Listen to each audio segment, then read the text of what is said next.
Hey, you're listening to Raise the Platform, and we are here with an interview with Leanne and Shelly from the Gliders, the Australian national women's wheelchair basketball team. Did I get that? You got it. Yay! This is Amy and our residence ghost, Rosie. Hello.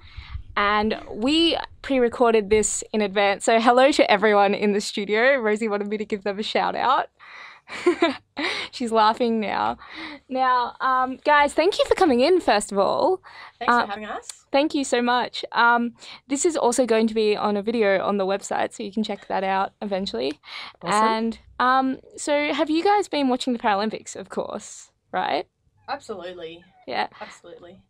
In between, I guess we've been watching it in between our own training Yeah. and also our other commitments and work and stuff like that. But lucky the Paralympics are shown at all hours of the day and night, so well, more so night.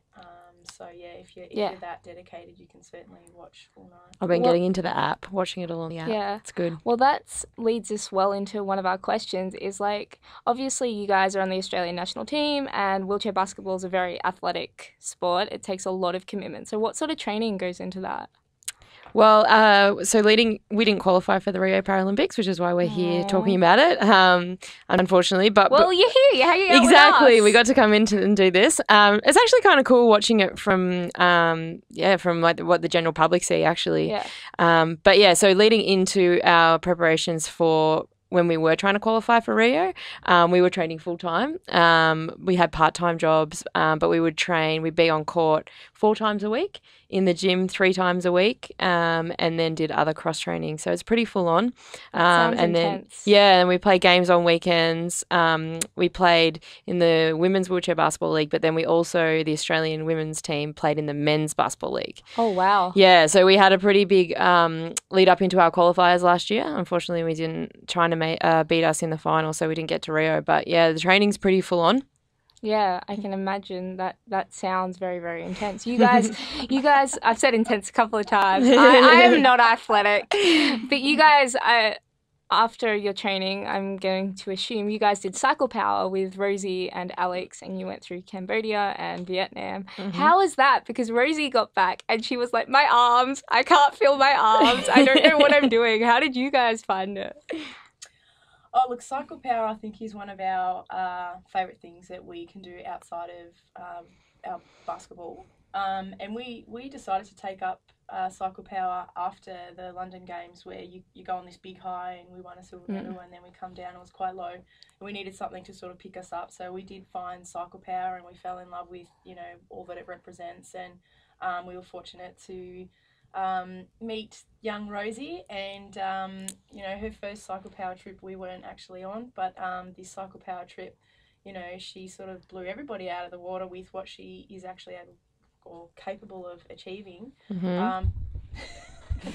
Something to grab the microphone, Rosie. You did choose the right one to go on, because Lau, I was just in the bus. Yes, I did hear that there was a bit of undulation, which is something that we really do love. So I guess Cambodia was quite flat and same as Vietnam. But look, the it's going to be hard for anyone, whether you're able-bodied or disabled. Like the challenge is very difficult. Yeah, because it's like 3,000 kilometres or something. Oh, few less than that? No, few less. I'm telling everyone that it's like 3,000. Really, it's only like 500.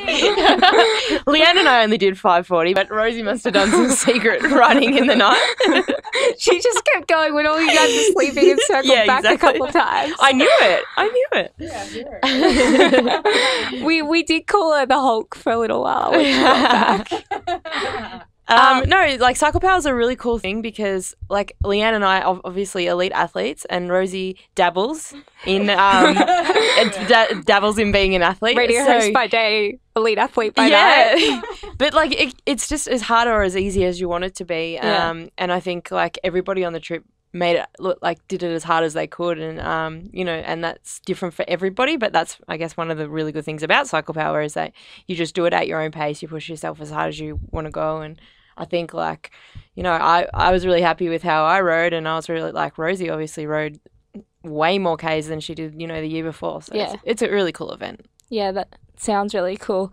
If I was athletic, I'd be like, I should go and cycle power now, but I think No I'd do reason about you can't, 1 Amy. kilometre and just kind of collapse and just sit on That's the what bus. Rosie kept saying. You can become athletic.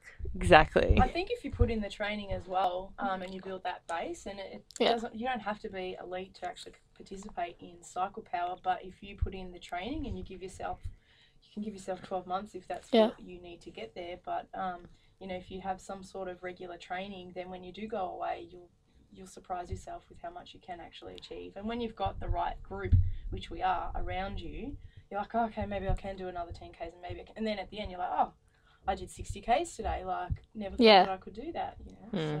So it almost seems like more of a challenge until you do it and you're in it and you're just going and trying and doing all that. I guess it's just put an interesting question in my head is the Paralympics are on TV at the moment, as we just discussed. It's really putting a spotlight on all the sports that are available to people with disabilities and all of that. How did you guys find out about wheelchair basketball? How did you get your starts? We're both really different. I found out about it through my school. So the Atlanta Paralympians, which is aging me, they came home from the Paralympics and there was a welcome home parade in the streets of Melbourne and my school came down for it. And I just happened to be using a wheelchair that day because we were walking long distances. And someone saw me and said, hey, do you know about wheelchair sports? Come try it. And so I went to like a junior come and try day where you just tried every single sport and I just loved basketball the most, so I kept doing it even though I couldn't reach the ring. I was once not athletic too. Me too. My story is probably a little bit different to Shelly, where I found sport later in life. So I was 26 and I was working at my local gym, and there was actually a flyer on the wall that said, "Are you the next Paralympian?" So it was an advert for the Paralympic Talent Search Days that they run. I was going to say, that sounds a bit Australian Idol-ish. Are you the next Paralympian? Come try out. Yeah, so, yep. I grabbed the flyer, I called the number and I went along and they said, you've got to get into this sport, wheelchair basketball.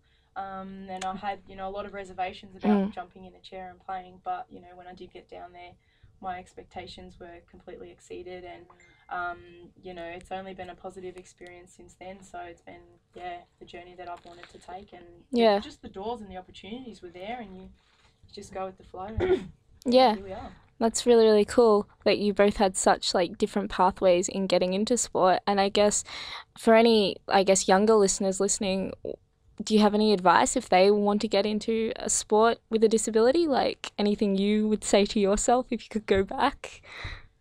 I think just get in there and try everything, which is what I did, and then just find the one that you love. And if you don't love, one in particular, just do it all. I think sport is so important because it gives you a level playing field, obviously, especially disability sport if you can get involved. But even something like tennis you can get into and you can play against your able-bodied mates and things like that. I just think sport gives you a real sense of purpose, a sense of self. I find it really helps kids. Rosie was saying to me before we started the show that on the Cycle Power trip, her mum called you guys the queens of positive thinking, and I'm starting to believe that that's very true. No, that's Leanne. I'm very negative. I'm I hate Cycle Power. No, I'm not. I just get grumpier than it. I think where that's come from is that we're both very different people. Where Shelley has been.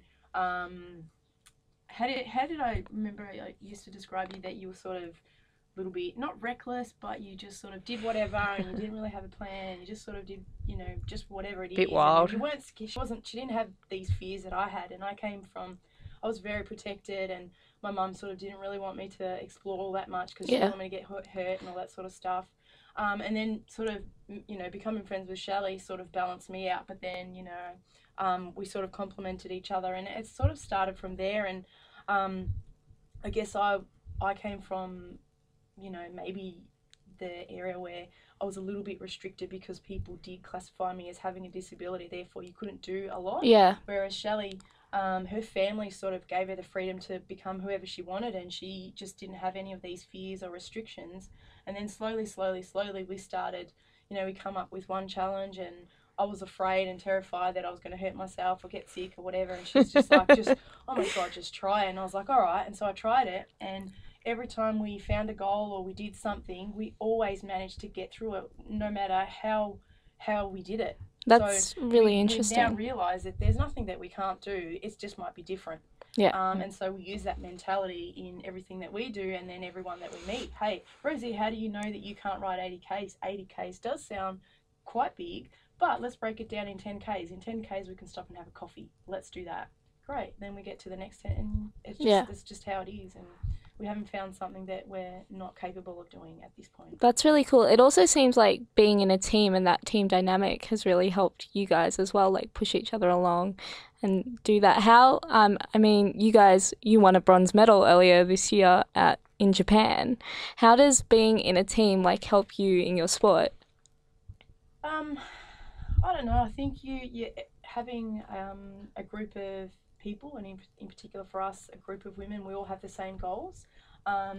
We have different ways of achieving that goal, however, it's still the same thing. And so, especially for basketball, everybody has different strengths and weaknesses, and together we can be, a powerhouse. And you can't play a game of basketball on your own. You can try, but you can't do it. You will actually fail. That would be very interesting to watch. Yeah, it is. It's really challenging. And so knowing that you concede by utilising, Shelly's strengths and, all my other teammates' strengths is just powerful in itself. And, you get to learn about, I don't know how else to describe it. What do you think?